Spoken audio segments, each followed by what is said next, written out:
इस पर बात की। और अब इस वक्त में आज की खास चर्चा होगी कि अखिलेश ने बुलडोजर वाली धमकी दे दी है। अभी सरकार में आए नहीं है, लेकिन कह रहे हैं आएंगे तो मोड़ देंगे गोरखपुर की तरफ। उत्तर प्रदेश में उपचुनाव की चर्चा के बीच बुलडोजर को लेकर सियासी सरगर्मी तेज हो गई है। सपा के नेता और पूर्व मुख्यमंत्री अखिलेश यादव ने कहा है कि अगले चुनाव में उनकी सरकार बनने के साथ ही सभी बुलडोजर का रुख गोरखपुर की तरफ होगा। अखिलेश यादव मानते हैं कि ये कौन तय करेगा कि कब्जा असली है या फिर नकली। ये सवाल तो उन पर भी आएगा, लेकिन अपने भाषण में बदले का संकेत वो जरूर देने लगे हैं कि मोड़ देंगे उधर गोरखपुर की तरफ। अखिलेश के बयान पर हालांकि पलटवार करते हुए मुख्यमंत्री योगी आदित्यनाथ ने कहा है कि बुलडोजर चलाने के लिए दिल और दिमाग भी चाहिए, उस पर सबका हाथ सेट नहीं हो सकता। दंगाइयों के सामने नाक रगड़ने वाले लोग बुलडोजर के सामने वैसे ही पस्त हो जाएंगे। बुलडोजर जैसी क्षमता और दृढ़ प्रतिज्ञा जिसमें है, वही बुलडोजर चला सकता है। तो यह करारा जवाब योगी आदित्यनाथ ने दिया है। लेकिन अखिलेश यादव का दावा है कि बीजेपी की राजनीति खत्म करने में पीडीए, उनका जो फॉर्मूला है, वो एक मजबूत भरोसा साबित हुआ है। तो फिर अयोध्या में एक दलित परिवार की बेटी के साथ रेप के बाद चले बुलडोजर का विरोध वो क्यों कर रहे हैं, ये बड़ा सवाल है। सीएम योगी ने यह भी कहा है कि जैसे आदमखोर भेड़िया प्रदेश के अंदर अलग अलग जनपदों में उत्पात मचा रहा है, वैसी ही हालत 2017 से पहले प्रदेश की थी।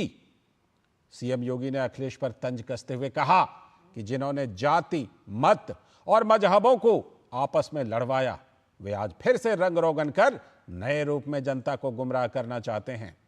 दरअसल बीते दिनों राज्य सरकारों की ओर से आरोपी के अवैध कब्जे पर बुलडोजर चलाने के मामले में सुप्रीम कोर्ट ने एक कड़ी प्रतिक्रिया दी थी। इस बीच कोर्ट के आदेश के बाद उत्तर प्रदेश सरकार ने बुलडोजर एक्शन पर जवाब भी दाखिल कर दिया है। मीडिया की खबरों में योगी सरकार के बुलडोजर एक्शन को सुप्रीम कोर्ट ने सराहा है। योगी सरकार ने अपने हलफनामे में कहा है कि प्रदेश में किसी का भी घर बिना कानूनी प्रक्रिया के तहत नहीं तोड़ा गया है। किसी भी अचल संपत्ति को कानूनी प्रक्रिया के तहत ही ध्वस्त किया जा सकता है। सवाल यह है कि पिछले वर्षों में उत्तर प्रदेश में भूमाफिया और दबंगों से पीड़ित जनता की आवाज अब तक क्यों नक्कार खाने में तूती की आवाज बनी हुई थी। बुलडोजर ने उन्हें सरकार पर उनका भरोसा बढ़ाया है और यह कामयाबी मुख्यमंत्री योगी आदित्यनाथ को मिली है। तो उत्तर प्रदेश के मुख्यमंत्री योगी आदित्यनाथ ने इन सबके बीच कहा कि बुलडोजर पर सबके हाथ फिट नहीं हो सकते। बुलडोजर चलाने के लिए वैसी क्षमता भी चाहिए। आज ये लोग फिर से अपना रंग और रोगन बदल करके फिर नए रूप में आपके सामने प्रदेश की जनता को गुमराह करने के लिए फिर से आना चाहते हैं। बुलडोजर पे हर एक व्यक्ति के हाथ नहीं फिट हो सकते। इसके लिए दिल और दिमाग दोनों चाहिए। दिल और दिमाग दोनों चाहिए। बुलडोजर जैसी क्षमता और दृढ़ प्रतिज्ञा जिसमें हो, वही बुलडोजर चला सकता है। दंगाइयों के सामने नाक रगड़ने वाले लोग बुलडोजर के सामने वैसे ही पस्त हो जाएंगे। तो सीएम योगी आदित्यनाथ सीधे कह रहे हैं कि बुलडोजर चलाने के लिए वो वाला, जिसे कहते हैं हिम्मत, वो वाली चाहिए और वो उस तरह की सोच चाहिए आप में कि आप सही जगह पर बुलडोजर चला रहे हैं। ऐसे गोरखपुर की तरफ मोड़ देने से या मैनपुरी की तरफ मोड़ देने से बुलडोजर नहीं चलता। इसी पर आज खास चर्चा के लिए हमारे साथ जुड़ रहे हैं आलोक अवस्थी जी, भारतीय जनता पार्टी के प्रवक्ता जुड़ चुके हैं। बहुत बहुत स्वागत आलोक जी। साथ में हमारे साथ सपा के प्रवक्ता जुड़ेंगे आगे, हम पूरी कोशिश कर रहे हैं उनको भी जोड़ने की। और हमारे सलाहकार संपादक विनोद मिश्र जी हैं ही हमारे साथ स्टूडियो में ही मौजूद हैं। तो चर्चा को बढ़ाते हैं और फिर सपा प्रवक्ता भी जुड़ेंगे तो उनसे जरूर सवाल करेंगे। लेकिन फिलहाल विनोद जी, ये कौन सी बात हुई, गोरखपुर की तरफ मोड़ देंगे, कल कोई कहेगा हम मैनपुरी की तरफ मोड़ देंगे, सफाई की तरफ मोड़ देंगे। इस तरह से होता है क्या? सरकारें इस तरह काम करती हैं कि हम सरकार में आएंगे तो इधर मोड़ देंगे बुलडोजर? लाल जी, पिछले दिनों जो बुलडोजर की चर्चा में आपने देखी कि चर्चा आते आते सुप्रीम कोर्ट तक ये चर्चा पहुंच गई है। लेकिन लोग इस बात को मानते हैं कि बुलडोजर इस देश में आज की तारीख में अगर ये माने तो शासन का इकबाल है और ये इकबाल से ही सत्ता और इकबाल से ही शासन और सरकार चलती है। अगर आपके पास इकबाल नहीं है तो सरकार होने ना होने से कोई फर्क नहीं पड़ता। बिल्कुल। ये इकबाल के लिए अगर बुलडोजर की बात वो कह रहे थे सीएम योगी, तो अखिलेश के जो पलटवार करते हुए जवाब दे रहे थे वो यही बात कह रहे थे कि उसके लिए दिमाग और दिल की जरूरत होती है। तो ये बुलडोजर आपको देखिए, थोड़ा सा मैं आपको बैकग्राउंड बताऊं कि 2017 में जब योगी सरकार आई थी तो सरकार का ये कमिटमेंट था लॉ एंड ऑर्डर को ठीक करना। सरकार का ये कमिटमेंट था, इलेक्शन में चुनावी वादा था उसका कि गुंडों पे नकेल कसना। बिल्कुल। और वो जब गैंगस्टर एक्ट लागू हुआ उसके बाद से ही, पहली जोगी की जो सरकार थी उसमें, उसके बाद 15,000 से ज्यादा जो अपराधी थे, गैंगस्टर थे, उस पे खिलाफ में कार्रवाई शुरू हुई और उनके सारे अवैध कब्जे को इस बुलडोजर ने लगभग एक तरह से नस्ताबूद किया जी। और उसका ये इंप्रेशन पड़ा कि यूपी की लॉ एंड ऑर्डर व्यवस्था एक तरह से सरकार के काबू में आई। वही पुलिसिंग तो अखिलेश के पास में भी थी, वही पुलिसिंग तो उससे पहले की भी सरकार में थी। तो फिर ये इस तरह के गुंडे, इस तरह के माफिए किस तरह से जो यूपी में कब्जा का एक तांडव बजाया हुआ था, उस पर कार्रवाई क्यों नहीं हुई? बिल्कुल। ये इनको इसलिए बल मिला है। अखिलेश जो बात कह रहे थे कि हम अपना सारा बुलडोजर जो है, जैसे ही 2027 में सत्ता में आएंगे, यूपी के सारे बुलडोजर को यूपी में वो गोरखपुर ले जाएंगे, गोरखपुर की ओर मोड़ देंगे। तो वो ये आगे आज भी उन्होंने, अखिलेश ने यही चीज बताया है। वो कह रहे हैं कि सीएम आवास जो है, क्या वो उसकी जो जमीन है, उसका सीएम आवास का जो घर है, क्या उसको आप कह सकते हैं कि ये वैध है? तो अखिलेश अपने बारे में नहीं कहते हैं कि उसी लखनऊ में जो उनका घर है, क्या वो पक्का आप कह रहे हैं कि वो पूरा वैध ही है? जी। वैध अवैध का मतलब सीधे ये है कि योगी के इस बुलडोजर की बात, जब आप सुप्रीम कोर्ट की ही बात आप लीजिए कि सुप्रीम कोर्ट इन सारे बुलडोजर को लेके जो अलग अलग स्टेट में अभी पिछले दिनों जो सरकारें अपने अपने तरीके से काबू करने के लिए ये सब चीजें बुलडोजर के इस्तेमाल कर रही हैं, तो सुप्रीम कोर्ट कह रही है कि सुप्रीम कोर्ट की तरफ से एक गाइडलाइन आने की बात हो रही है। लेकिन जवाब में जो सुप्रीम कोर्ट में यूपी गवर्नमेंट का हलफनामा आया है, हलफनामा में जो मीडिया रिपोर्ट की है कि उसमें सुप्रीम कोर्ट ने इसको एक तरह से तारीफ की है कि अगर अवैध कब्जे को हटाने में यूपी सरकार ने उस बुलडोजर का प्रयोग किया है और उससे शासन को एक बल मिला है अवैध कब्जे हटाने का, तो जाहिर सी बात है कि इसकी तारीफ होनी चाहिए। और यही बात मैं एक चीज इसमें जोड़ देता हूं कि ये अखिलेश जो आज ये बात कर रहे हैं, तो आप इंडिया गठबंधन की सरकार में अपने अपने चीफ मिनिस्टर से पूछे, अशोक गहलोत भी जब तक योगी के इस बुलडोजर की निंदा करते थे, और वही अपने लास्ट समय में इलेक्शन से पहले उन्होंने जयपुर में बुलडोजर चलाया था। वही महाविकास आघाड़ी है, उनके ही सरकार उद्धव ठाकरे की थी, उन्होंने बुलडोजर चला के कंगना रनौत के पूरे घर को तोड़ा था। तो ये ऐसा नहीं है कि आपको दिखाने के लिए, कहने के लिए कि पूरे देश में एक मानव है, मानक बन गया है। और योगी के बारे में सीएम योगी अगर इसके ब्रांड एम्बेसडर बुलडोजर के हैं, तो जाहिर सी बात है पक्ष और विपक्ष में इसके तर्क हो रहे हैं। बिल्कुल बिल्कुल। मैं आलोक अवस्थी जी के पास बाद में आऊंगा, क्योंकि मनोज यादव जी भी जुड़ चुके हैं हमारे पास, समाजवादी पार्टी के प्रवक्ता। बहुत बहुत स्वागत मनोज जी इस चर्चा में आपका।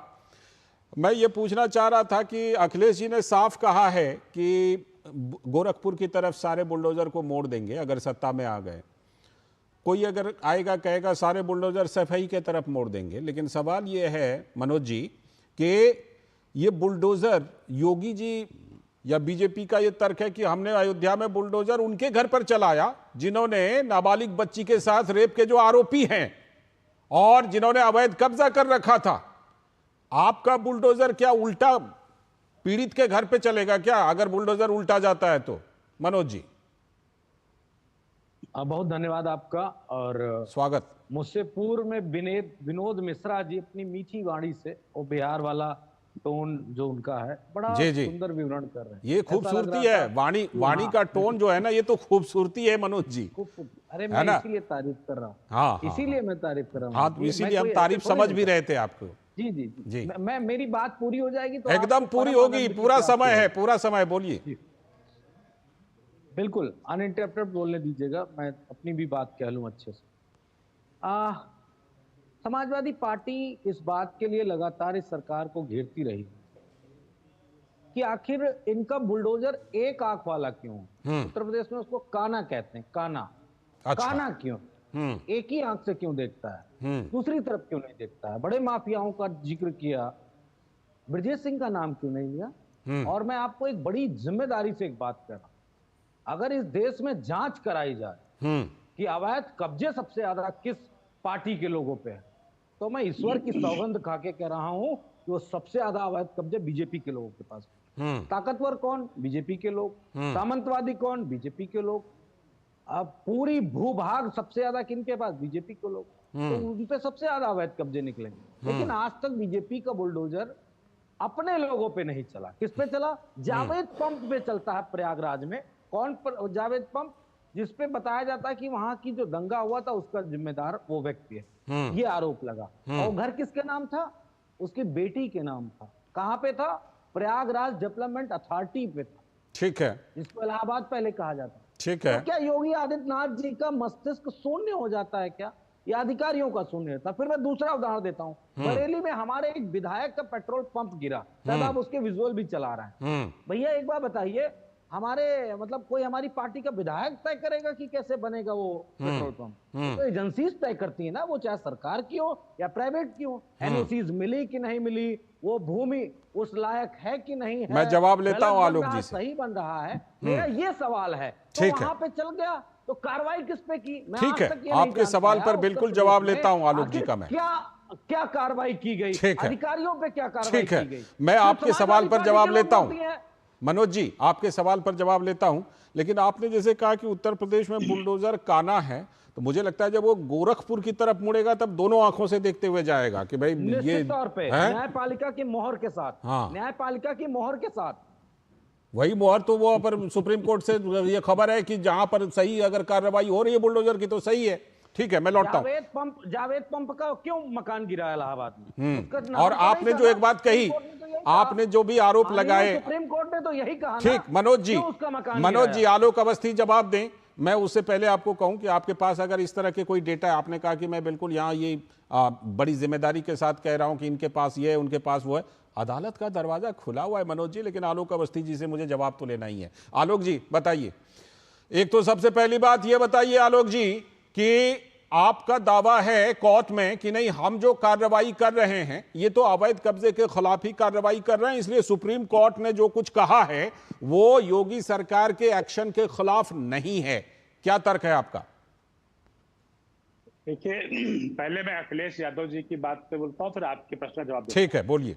अखिलेश यादव जी का जो बयान है कि बुलडोजर का रुख 27 के चुनाव के बाद, अगर वो चुनाव जीतेंगे तो गोरखपुर की ओर कर देंगे। तो गोरखपुर में वो कहाँ जाएगा? क्या वो गोरखनाथ मठ को गिराएगा जो प्रतिष्ठित मठ है, या वो किसके ऊपर बुलडोजर चलाने की बात कर रहे हैं? यह अखिलेश यादव को स्पष्ट करना चाहिए। अखिलेश यादव एक अराजकता वाला बयान मनोज जी ने ये बात रखी तो सही, मनोज जी ने बात रखी कि आपके पास बहुत सारी संपत्ति है, आप लोगों के पास, वहां शायद बुलडोजर उधर जाएगा, तो सिर्फ गोरखपुर में नहीं, तब तो वो बहुत जगह जाएगा। समाजवादी पार्टी का जो चरित्र है, आ रहा हूं मनोज जी, आ रहा हूं, इनसे जवाब ले लेता हूं आलोक जी से। परिलक्षित हो रहा है अराजकता का जो है अराजकता, गुंडागर्दी। हाँ, मैं आ रहा हूं, दूंगा जवाब। और एक तरीके से जिस तरीके से वो बदले की भावना की जो बात कर रहे हैं अखिलेश यादव, यह लोकतंत्र में कहीं पर टिकता नहीं है। 7.5 साल की उत्तर प्रदेश में योगी आदित्यनाथ की सरकार हो गई है। हमने कई सारे अतिक्रमण हटाए हैं और उन अतिक्रमणों पे एक भी निर्णय आदरणीय न्यायालय का हमारे खिलाफ नहीं गया है। यानी कि हमने जितनी भी कार्रवाई की है न्याय संगत करी है, तथ्यपूर्वक करी है और कानून के तहत करी है। ठीक है, न्यायालय का निर्णय हमारे खिलाफ खड़ा होता और हमारे अधिकारियों पर कार्रवाई होती। तो मनोज यादव ये नहीं बता पाया कि कहां पर जो है न्यायालय ने हमको दोषी ठहराया है। दूसरी बात मैं ये कहना चाहता हूं कि अखिलेश यादव किसके लिए खड़े होते हैं? नवाब ब्रांड के लिए खड़े होते हैं, खान ब्रांड के लिए खड़े होते हैं, अपराधियों के साथ खड़े होते हैं, बलात्कारियों के साथ खड़े होते हैं। अभी तो डीएनए टेस्ट की और नार्को टेस्ट की बात करते हैं जब बलात्कारियों के ऊपर कार्रवाई की बात करते हैं। क्योंकि अखिलेश यादव का प्रतिनिधि है, डिंपल यादव का प्रतिनिधि है नवाब यादव, तो उसको जो है डीएनए टेस्ट कराया जाए। डीएनए टेस्ट से मैंने पूछा कि फिर जो है कहीं ऐसा तो नहीं बुलडोजर नवाब सिंह यादव के यहाँ नहीं चल करके कहीं पता चले पीड़िता के घर पर चल रहा है बुलडोजर? ना, तो वो अखिलेश यादव जब कभी आने की सोचेंगे और उनके पास सत्ता कभी टूट गई तो वो मुंगेरी लाल के सपने हैं अखिलेश यादव के, ठीक है, पूरी नहीं। ठीक है, मैं विनोद जी के पास आऊं, आलोक जी आता हूं, आलोक जी लौटता हूं, विनोद जी के पास आऊं, उससे पहले मनोज जी मैं आलोक लाल जी, मैं अभी 1 मिनट मैं इसलिए बोलना चाहता हूं कि जो हमारे सम्मानीय प्रवक्ता है वो आते ही मुझे बिहारी कहा है। नहीं, तो उन्होंने ये- आपकी तारीफ नहीं, की कि बहुत नहीं, अच्छा टोन है। सवाल ये है मनोज जी, आप पहले आप सुनेंगे क्योंकि आपकी बात मैंने सुन ली, बड़ा धैर्य से सुना है। आप विद्वान आदमी हैं, आप यूपी के, ये मैंने बोला तो सही, आप मेरी बात खूबसूरती है। पहले सुन लीजिए। आपने मुझे बिहारी कहा, आते ही मैं गर्व से कहता हूं कि मैं बिहारी हूं, मुझे भी गर्व है और बिहारी मुझे अपने बिल्कुल। बिहारी होने पे कतई शर्मिंदा होने की जरूरत नहीं है। ये कहाँ आप के लिए जैसे शर्मिंदा होंगे? लोग जो सो कॉल्ड जो सीडो फ्यूडल हैं, उनको हर लोगों से दिक्कत है। उनको जो ये सीडो फ्यूडल आप लोग जो बने हैं आज की तारीख में, उनको हर उन लोगों से दिक्कत है जो उनका, आप लोग तो ये आप ठीक लोगों है, की, आपकी ठीक है, पार्टी, आपके नेता तो लोगों की जात है, पूछते हैं। ठीक है, एक कौन सवाल जात हो आप भाई? करिए, आप सवाल के जवाब से ही पहले पूछ लेंगे तुम किस जात के हो। किस जात के हो, आप सही बात। जाति से आप तो मिश्रा पे आ जाते हैं कि वो तुम मिश्रा हो।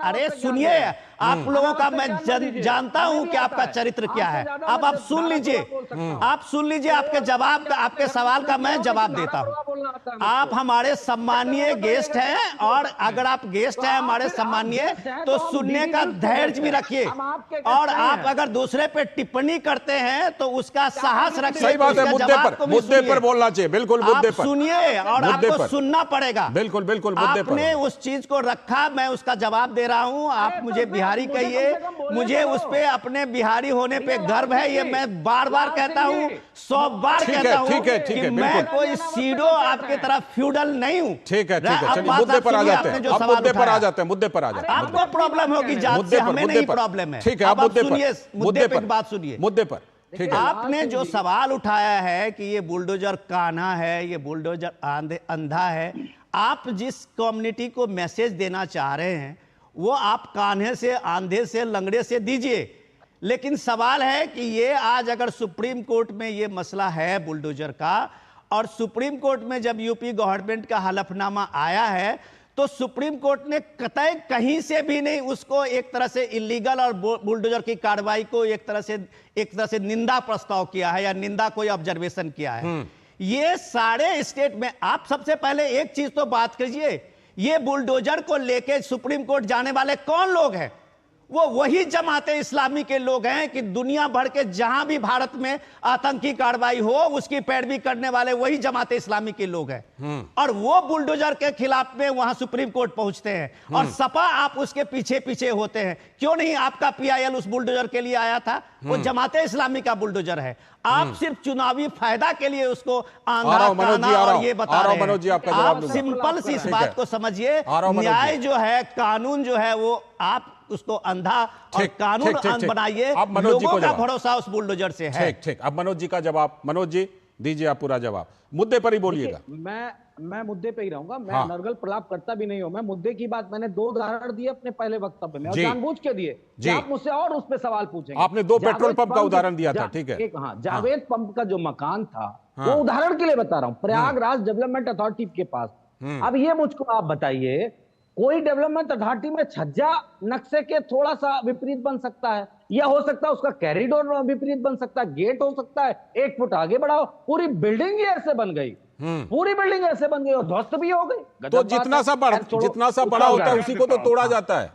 उतना ही पूरा मकान तोड़ दिया गया, पूरा मकान जमींदोज कर दिया, 3 मंजिला मकान। आ रहा हूं आलोक जी, आ रहा हूं। दूसरी जवाब बात, दीजिएगा जब जरूर। मैं बात करता हूं पेट्रोल पंप की, और मैं ये उदाहरण इसलिए दे रहा हूं, पेट्रोल पंप बना जिस भी कंपनी का था, इंडियन ऑयल का था, एचपी का था, हिंदुस्तान पेट्रोलियम का था, जिसका भी था, या प्राइवेट किसी कंपनी का, किस अधिकारी पे कार्रवाई की योगी आदित्यनाथ ने? उनके ऊपर भी तो कार्रवाई करो। गलत पेट्रोल पंप कैसे बनवा दिया, गलत जमीन पर कैसे पेट्रोल पंप बनवा दिया, उन अधिकारियों पे कोई करवाने। इससे ये प्रतीत होता है जिसकी भी जिम्मेदारी बनती है, चाहे जिसकी भी जिम्मेदारी बनती है, कार्रवाई तो उन पर होनी चाहिए। बिल्कुल। गोरखपुर पे आता हूं, लाल सिंह जी बोलने नहीं देंगे आप? नहीं बोलिए ना, पूरा बोल ही तो रहे हैं आप, बोलिए। एक्सपोज कर दूंगा, अभी 1 सेकंड लगेगा। नहीं बोलिए ना, बोलिए बोलिए। गोरखपुर को एक्सपोज कर रहा हूं। गोरखपुर पे इसलिए बुलडोजर चलेगा, सबसे ज्यादा संपत्ति, सबसे ज्यादा उनके मठ के कॉलेजेस हैं, सबसे ज्यादा उनके तमाम जमीनें हैं। अब वहां पे देखेंगे ना कि कहां पे कौन सा वैध है, कौन सा अवैध है, और जब जांचा जाएगा तो वो राहत इंदौरी का शेर है कि अगर लगेगी आग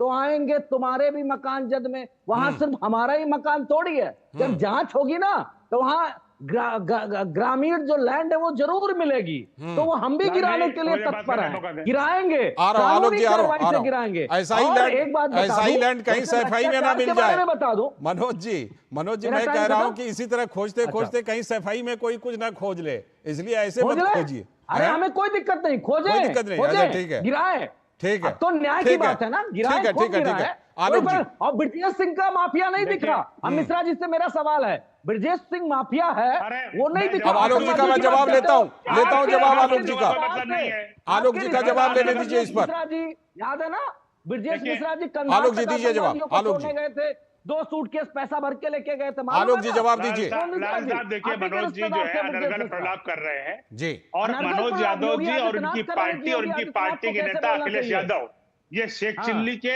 और तमाम तरह के सपने ये देखते रहे हैं। शेख चिल्ली पे चिल्ली मत अरे तुमको औकात में ले आएंगे मनोज यादव। नहीं ऐसे नहीं, आप लोग बिल्कुल मुद्दे पर रहिए, ऐसे नहीं मनोज जी, आलोक जी, मुद्दे पर बिल्कुल मुद्दे पर बात कीजिए, ऐसे नहीं, मुद्दे पर बात कीजिए, मुद्दे पर ऐसे नहीं।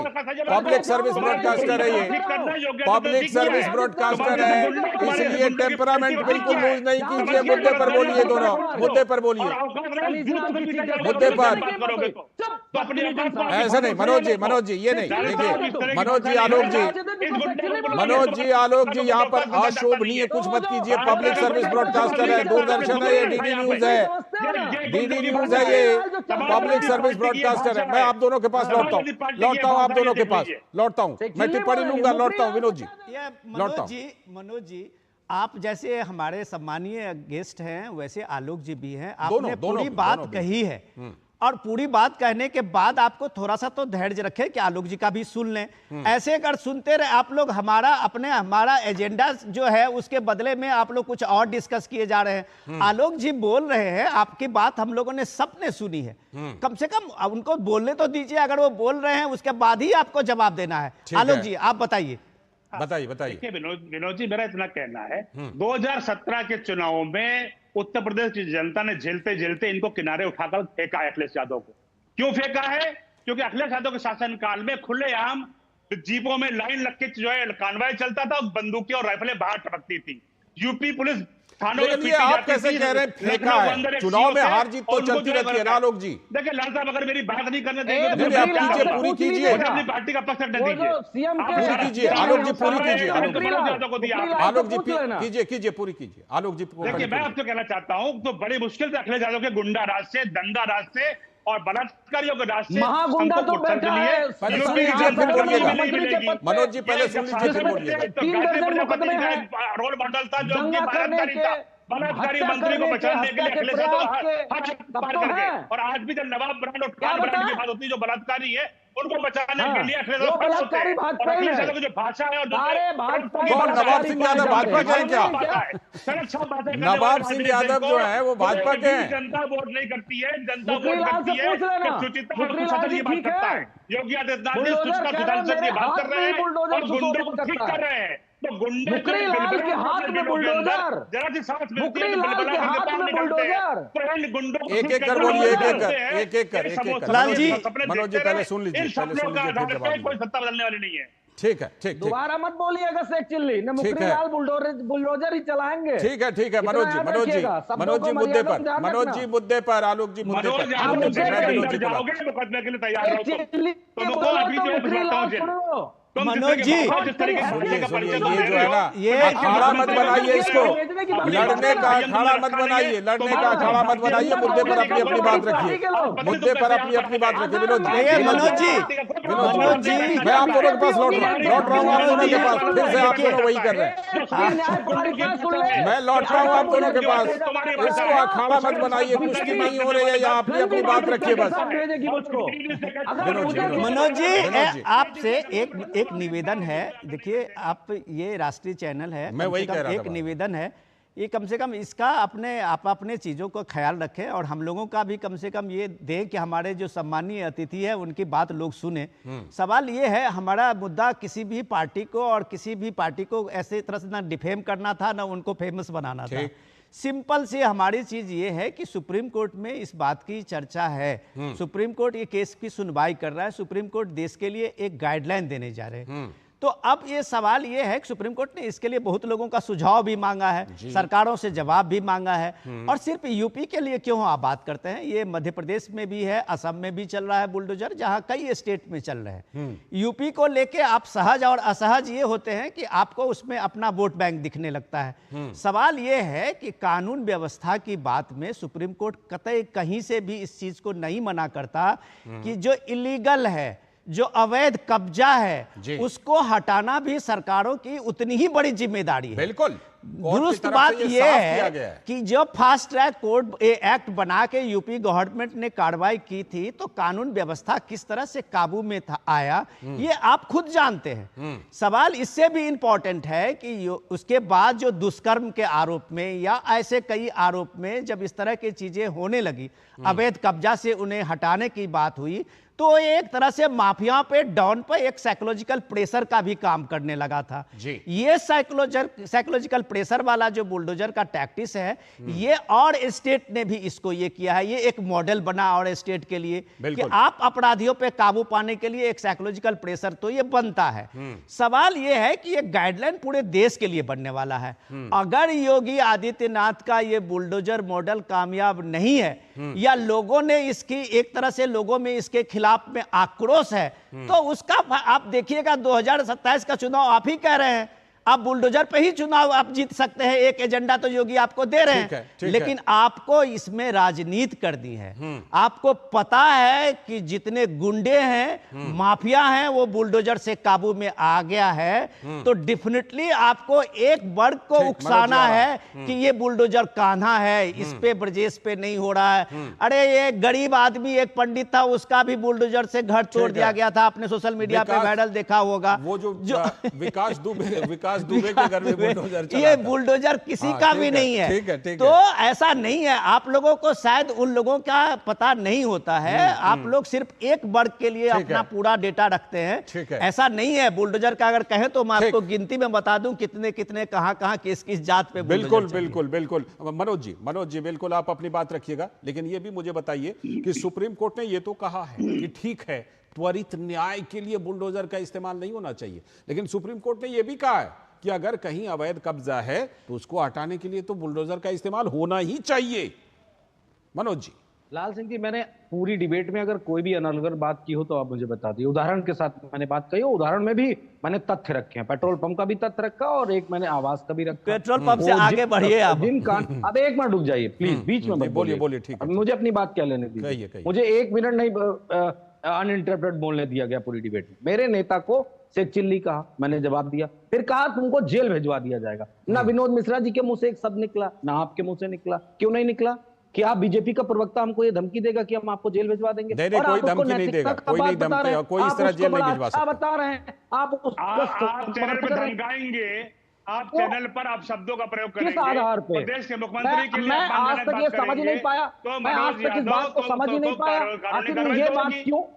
आप बताइए, ये बताएंगे हमारे नेता को शेख चिल्ली कहेंगे तो मुखरी लाल की बात आप नहीं कर रहे। मैं वही बात कह रहा था, अभी मनोज जी ने कहा ना, आप पर्सनल स्कोर मैं वही कह रहा हूं कि मनोज जी कर क्या रहे हैं। देखिए मैं एक बात बताऊं, मनोज जी 1 मिनट रुकिएगा, 1 मिनट रुकिएगा मनोज जी, थोड़ा सा 1 मिनट रुक जाइए।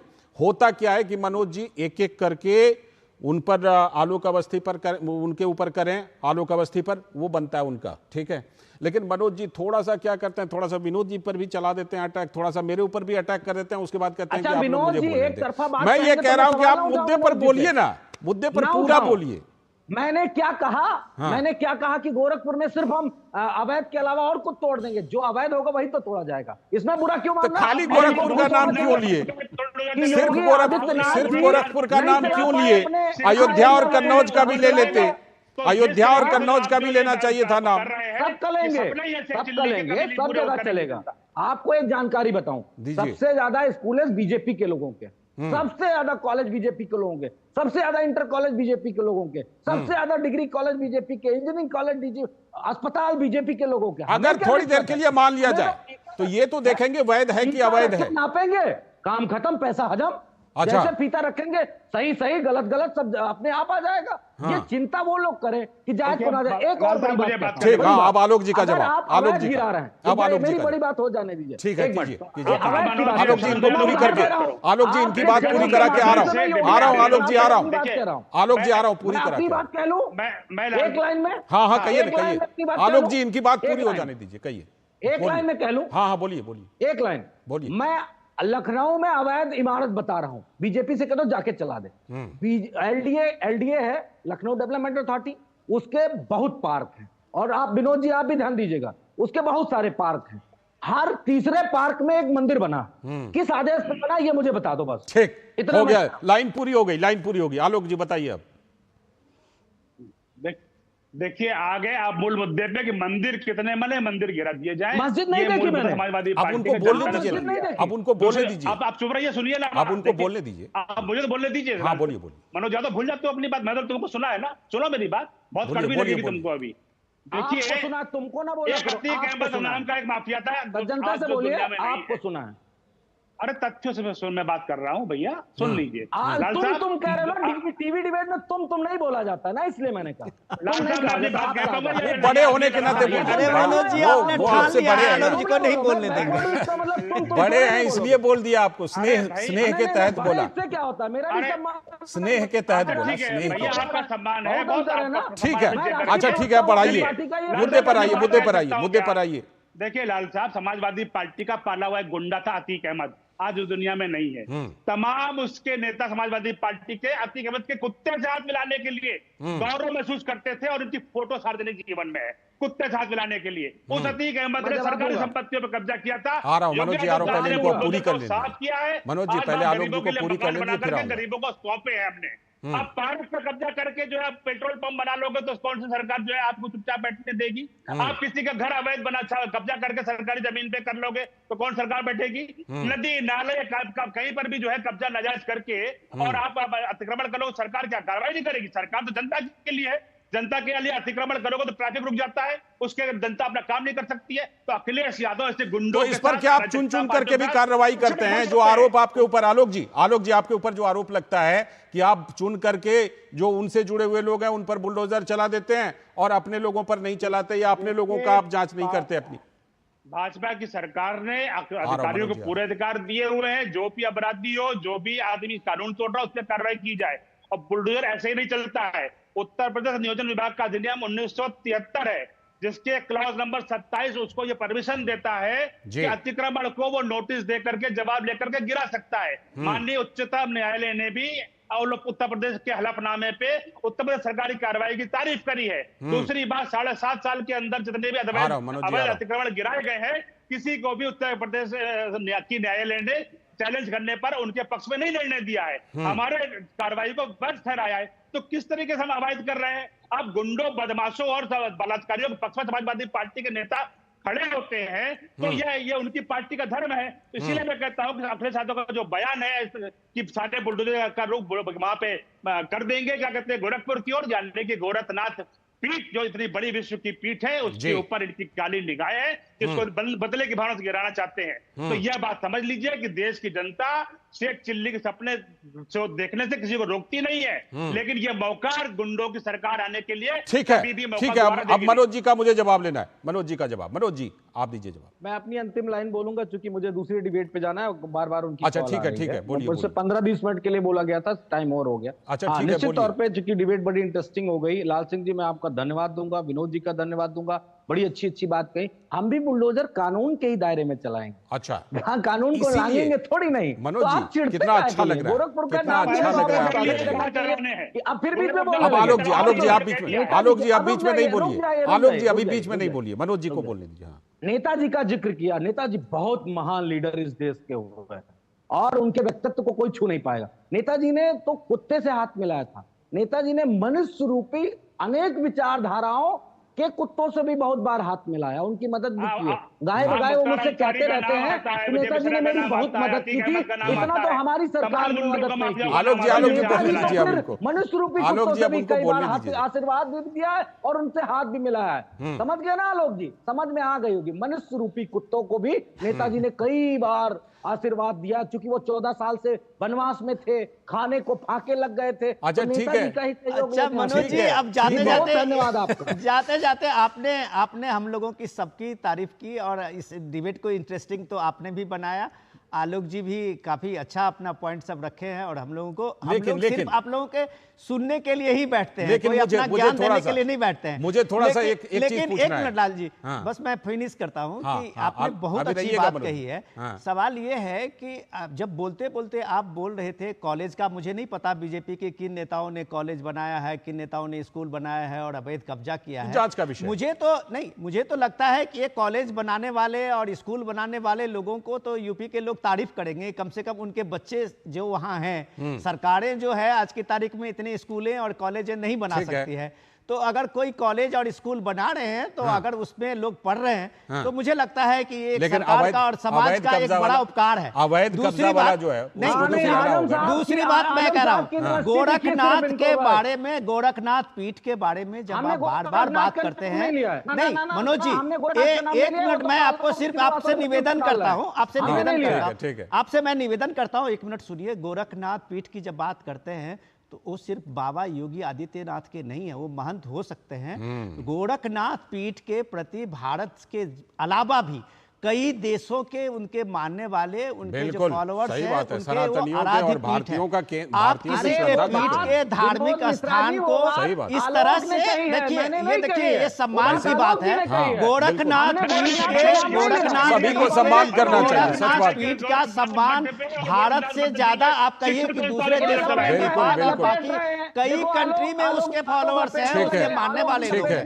एक तो कम से कम प्लीज आप लोग कम से कम हर बात के इसमें आपके लिए कोई दूसरा आपके लिए इंपॉर्टेंट हो सकता है, लेकिन जो आस्था के लोग हैं, मानने वाले लोग हैं, योगी आदित्यनाथ, मुझे एक छोटी सी बात नहीं है, ठीक इसलिए आप लोगों को थोड़ा सा इस मामले में मनोज जी समय हो गया, मैं जानता हूं। एक छोटी सी बात पूछनी थी, ये जो अभी आलोक जी बोल रहे थे कि अतीक अहमद जी के पास कोई उस तरह का स्पेशल था जिसे कि लोग हाथ मिलाते थे, ये बात सही बोल रहे थे क्या? कबूल कर लिया इन्होंने, बिल्कुल बिल्कुल। तो मैंने कहा ना, मैंने इसीलिए जवाब दिया। अच्छा, वो तो कुत्ता था। नेताजी ने मनुष्य रूपी कुत्तों से ठीक है, चलिए आपने भी पुष्टि कर दी, बहुत बहुत शुक्रिया। फिलहाल मनोज जी जुड़ने के लिए, आलोक अवस्थी जी जुड़ने के लिए, और साथ में हमारे साथ विनोद जी भी जुड़े हुए थे। बहुत बहुत शुक्रिया आप सभी का जुड़ने के लिए और इस चर्चा में हिस्सा लेने के लिए। चर्चा थोड़ी गर्म हो गई, लेकिन फिर भी चर्चा अच्छी रही। बहुत बहुत शुक्रिया। वक्त है अभी एक ब्रेक का, और ब्रेक के बाद जब लौटेंगे तब बात करेंगे कि राहुल गांधी कश्मीर पहुंचे हैं तो क्या 370 पर वहां बोलेंगे या चुप्पी साध लेंगे। मुथूट फाइनेंस ने सदियों से आपके भरोसे को कायम रखा है और हमेशा रखेंगे। मुथूट फाइनेंस, सदियों का भरोसा हमेशा के लिए। इंडिया का number 1 most trusted financial services brand. तो गोल्ड लोन के लिए कॉल करें 1-800-313-1212। बात जब पीढ़ियों के लिए बनने वाले घर की हो तो जिम्मेदारी बड़ी हो जाती है। गैलेंट समझता है ये जिम्मेदारी। अब डबल एम रिब्स के साथ गैलेंट एडवांस TMT रीबार, निर्माण का रियल हीरो। सुरक्षा की गारंटी हर चीज में जरूरी है, चाहे वो मुश्किल स्टंट हो या अच्छी फसल। इसलिए ले आइए IIL के ट्रैक्टर ब्रांड का शिनबा, जो देता है सुंडी और ट्रिप से सुरक्षा की गारंटी। स्वागत है ब्रेक के बाद, आप देख रहे हैं इस वक्त, और अब हम बात करने वाले हैं कि राहुल गांधी जम्मू कश्मीर चुनावी दौरे पर हैं तो क्या क्या वहां बोलेंगे, क्या क्या छुपा लेंगे। कश्मीर में कांग्रेस का चुनावी एजेंडा क्या है। जम्मू कश्मीर के असेंबली चुनाव की पहली रैली में कांग्रेस के नेता और LOP जो कि केंद्र में है, राहुल गांधी ने कहा कि आपका राज्य ही नहीं छीना गया, आपके अधिकार और आपकी संपत्ति भी छीन ली गई। उन्होंने कहा, हमने राजाओं को हटाकर लोकतांत्रिक सरकार बनाई, देश को संविधान दिया। आज जम्मू कश्मीर में राजा बैठा है जिसका नाम LG है। रामबन की रैली में राहुल गांधी ने कहा, हमारा काम मोहब्बत फैलाना है, जबकि बीजेपी और RSS नफरत और हिंसा फैला रहे हैं। नरेंद्र मोदी के कॉन्फिडेंस को हमने झुका दिया है। जाहिर है कि राहुल गांधी नेशनल कॉन्फ्रेंस की पार्टी लाइन को ही लोगों के बीच उठा रहे हैं। नेशनल कॉन्फ्रेंस अपने मैनिफेस्टो में खुलकर आर्टिकल 370 और 35A की वापसी की बात करती है। राहुल गांधी उसी बात को लोगों के अधिकार छीने जाने का भ्रम फैला रहे हैं, ये बात जोड़ करके। राहुल गांधी कश्मीर को आज भी देश से अलग मानते हैं, इसलिए बाहरी और स्थानीय पर जोर डाल रहे हैं। सबसे बड़ा सवाल, जिस संविधान खतरे की बात राहुल गांधी पब्लिक रैली में कर रहे थे, वो संविधान तो जम्मू कश्मीर में पूर्णतः आर्टिकल 370 हटने के बाद ही लागू हो पाया। राहुल गांधी रामबन की रैली में जाति गणना की बात कर रहे थे, लेकिन वहां SC/ST के लिए विधानसभा में आरक्षण क्यों नहीं दिया गया था, इसका उनके पास कोई जवाब नहीं था। ये बदले हुए कश्मीर का अब नजारा है। आज अलगाववादी नेता भी मुख्यधारा की पार्टियों के साथ मिलकर चुनाव लड़ रहे हैं। कई अलगाववादी नेता स्वतंत्र उम्मीदवार के रूप में खड़े होकर लोकतंत्र को मजबूत करने की दुहाई दे रहे हैं। तो इस बदले हुए कश्मीर में राहुल गांधी अपने पुराने एजेंडे को कितना चला पाएंगे, ये देखना दिलचस्प होगा। तो नेशनल कॉन्फ्रेंस के अध्यक्ष फारूक अब्दुल्ला का कहना है कि कांग्रेस और नेशनल कॉन्फ्रेंस के बीच जो गठबंधन हुआ है उसमें हम सफल होंगे। ये हमारे पूरे देश के लिए एक बड़ी आवाज है। कांग्रेस और नेशनल कॉन्फ्रेंस गठबंधन मजबूरी नहीं बल्कि जरूरत है। कांग्रेस और नेशनल कॉन्फ्रेंस की जो इत्तेहाद हुआ है, इंशाअल्लाह उसमें लोग कामयाब होंगे। ये हमारे वतन के लिए, सारे हिंदुस्तान के लिए एक बड़ी आवाज़ है कि जो हमें कहते थे कि हम पाकिस्तानी हैं, हम खालिस्तानी हैं, हम ये हैं, उनके लिए एक थप्पड़ है। और मैं उम्मीद करता हूं कि हिंदुस्तान के लोग ये समझेंगे कि हम चाहते हैं कि रियासत आगे तरक्की करे और इस मुश्किल से निकले। मैंने पहली दफ़ा देखा है कि एक रियासत को यूनियन टेरिटरी बनाते हुए, इसको बदलाना है, इसको फुल से स्टेटहुड आना है, और उसके लिए हम कोशिश कर रहे हैं। और वहीं भाजपा के वरिष्ठ नेता राम माधव ने कहा है कि 30-40 सालों से जम्मू कश्मीर की जनता परिवारवाद की त्रासदी झेल रही है, अब नए नेतृत्व की जरूरत है। जिन परिवारों के कारण 30-40 इयर्स तक वैली के लोग, जम्मू के लोग बहुत बड़ी त्रासदी से गुजरते रहे हैं, उन परिवारों की छुट्टी होगी। एक नया नेतृत्व जम्मू कश्मीर में उभरेगी। जम्मू में शांति, अमन, विकास का प्रतिनिधित्व करने वाला भारतीय जनता पार्टी उभरेगी।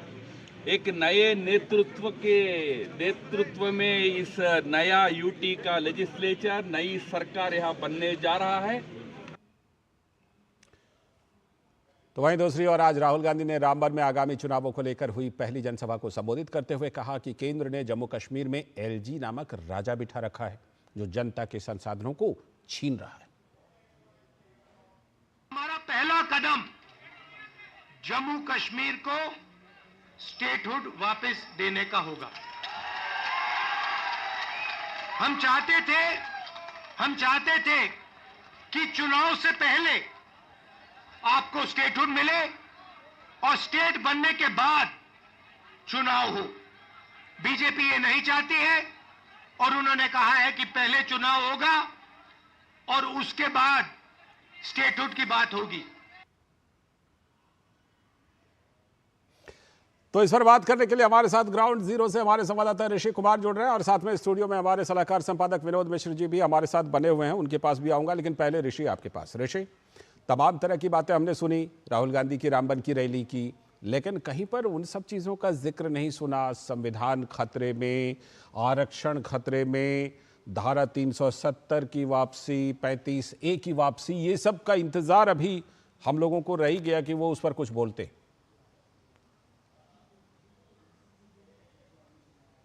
देखिए लालचंद, इस जम्मू कश्मीर के चुनाव को अगर इस बार हम देखें तो ये चुनाव बहुत सारी बातों को आगे बढ़ाने की दिशा में एक मील का पत्थर साबित हो सकता है, क्योंकि इस बार सियासतदान ऐसे यहाँ पर मुद्दों को लेकर, मैं कह सकता हूँ जो खास तौर से जो गठबंधन के लोग हैं वो मुद्दों के बीच में फंस गए हैं कि उन्हें ये स्पष्ट नहीं है कि किस तरीके से अब इसमें आगे बढ़ा जाए जी। एक तो उन्हें देश की राजनीति, दूसरी राज्य की राजनीति। तो जैसे हमने पहले बात की थी कि आरक्षण के मसले पर दुविधा में है कांग्रेस, दूसरी ओर जातिगत जनगणना से यहाँ को कोई लेना देना नहीं है, तीसरा जो राज्य का मुद्दा है, जो राज्य के स्टेटहुड का मसला है, उसको जरूर वो आगे बढ़ा रहे हैं। लेकिन 370 को लेकर कांग्रेस अब उतनी मुखर नहीं है जो शुरू में कभी दिखा करती थी, और लेकिन उसमें एनसी जो है वो इसको जरूर कह रही है कि जो तरीका था वो गलत था।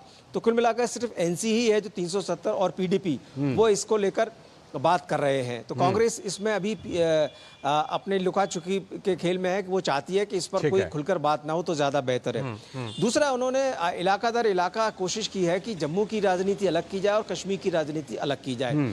तो ऐसे में जम्मू में जब वो जा रहे हैं तो वो स्टेटहुड का जो मसला है उसको, अब जैसे रामबन की रैली में अगर हम देखें तो स्टेटहुड के मसले को इसलिए और आगे बढ़ा रहे हैं कि कश्मीर में तो स्टेटहुड को लेकर उनको कन्विंस करना आसान है, लेकिन जम्मू में इस मुद्दे को उठाकर जो जम्मू के लोग हैं अगर उनकी बात से सहमत होते हैं तो उन्हें लगता है कि शायद उनको फायदा हो। तो इसी वजह से अलग अलग मुद्दों को लेकर अलग अलग बातों को रखा जा रहा है। और जम्मू की जो और कश्मीर की जो सियासत है वो जरूर इस बार नए रूप में दिखाई दे रही है, क्योंकि बहुत सारे ऐसे लोग हैं जो पहले राजनीति में भाग नहीं लेते थे, वो भी मैदान में। इसने भी जो है इन मुख्य धारा की पार्टियों की नींद उड़ाई है। एक अच्छी बात है कि जो लोग कल तक बंद करते थे, बायकॉट करते थे, हड़ताल करते थे, वो अब चुनाव में हिस्सा लेंगे। ये तो बहुत अच्छी बात है। विनोद जी, जो बात ऋषि कह रहे हैं कि देखिए अब जो 370 वगैरह की बात है वो नेशनल कॉन्फ्रेंस ही करती है और बाकी पीडीपी और बाकी लोग जो है उस पर उसको टोन डाउन करते हैं और इलाके के हिसाब से भी, जैसा ऋषि बता रहे थे कि इलाके के हिसाब से भी उठा रहे हैं। लेकिन मैं वही कह रहा हूँ, क्या ये इतना आसान है? क्योंकि वो तो नेशनल कॉन्फ्रेंस के घोषणा पत्र में प्रमुख बिंदु के तौर पर शामिल है और कांग्रेस उसकी गठबंधन की साझेदार है। तो देसी जी की बात से एक बात तो लगभग ये बात तय हो गई कि वो बहुत बढ़िया मुझे भी लगा कि कम से कम बदले बदले है सरकार। राहुल गांधी की ये पहली रैली जम्मू कश्मीर में थी और राहुल गांधी ने कोई फ्रीबी का वहाँ स्कीम का और कोई एजेंडे की बात नहीं की। हिमाचल बगल में ही है, बगल में ही हिमाचल है जहाँ सैलरी नहीं मिल रही है। ये पहली बार देख के तो सबसे अच्छा ये लगा कि राहुल गांधी की इस एजेंडे में कोई फ्रीबी नहीं है और कोई भी उनका 5 गारंटी या 10 गारंटी कश्मीर के लोगों को देते हुए नहीं दिखते हैं कि हमारी सरकार आएगी तो ये दे देगी और ये दे देगी। तो शायद ये इस बार का ये सबसे बड़ा चेंज दिखा जो कश्मीर में उनका लगा। इंपॉर्टेंट चीज ये है कि जो राहुल गांधी के भाषण से, आज के भाषण से समझा जा सकता है कि राहुल गांधी की अपना अलायंस जो एनसी है, एनसी ने मैनिफेस्टो से देके स्पष्ट कर दिया है कि हम आर्टिकल 370 मैं वही कह रहा था कि ये लिखित है, डॉक्यूमेंटेड है। राहुल गांधी ने जिस एलजी को राजा कहा है, क्या ये संवैधानिक नहीं है? क्या इससे पहले देश में क्या एलजी नहीं होते थे? क्या इस देश में गवर्नर नहीं होते थे या होते रहे हैं? बिल्कुल। तो राहुल गांधी एक तरह से भ्रम फैलाते हुए संवैधानिक पदों का अपमान कर रहे हैं। राहुल गांधी सीधे एलजी को राजा बता करके और यह बता करके कि यहाँ के लोगों के संपत्ति को लूटा जा रहा है, वो लोगों के बीच में भ्रम फैला रहे हैं। वो भारत से जो कश्मीर की नजदीकियां इतने वर्षों के बाद बढ़ी है, आर्टिकल 370 हटने के बाद उस दूरी को बढ़ा रहे हैं, जाने या अनजाने। मैं नहीं ये कहता कि वो जानबूझ के कर रहे हैं, जाने अनजाने में उन्होंने एलजी को राजा कह के और लोगों को, देश के बाकी लोगों को बाहरी कह के उन्होंने एक संवैधानिक संकट वहां डालने की कोशिश की है। ठीक है। राजनीतिक नेताओं को वोट लेने का हक है, अपने अपने चुनावी एजेंडे को लोगों के सामने में रखने का हक है, लेकिन अगर वो देश के साथ नाइंसाफी करते हैं, जब संवैधानिक पद पे बैठे हुए एलजी को राजा कहते हैं और बाकी देश के लोग जो वहां काम कर रहे हैं, बाकी देश के लोग जो वहां की प्रोग्रेस में आगे बढ़ा रहे हैं कश्मीर को, उसको वो बाहरी कह रहे हैं, तो वो देश के साथ नाइंसाफी। बिल्कुल एक तरह की नाइंसाफी। और हुआ क्या? हुआ ये कि एलजी जब से वहां पर बने हैं तब से कश्मीर के लोगों को विकास की धारा मिली है, विकास के फायदे मिले। बहुत बहुत शुक्रिया ऋषि जुड़ने के लिए ग्राउंड जीरो से आपका, और विनोद जी आपका भी जुड़ने के लिए और विश्लेषण के लिए बहुत बहुत शुक्रिया। तो आज के इस वक्त में फिलहाल इतना ही, पूरी टीम को दीजिए अनुमति, लेकिन कल फिर इसी वक्त हम ये खास प्रोग्राम लेकर आएंगे। इस वक्त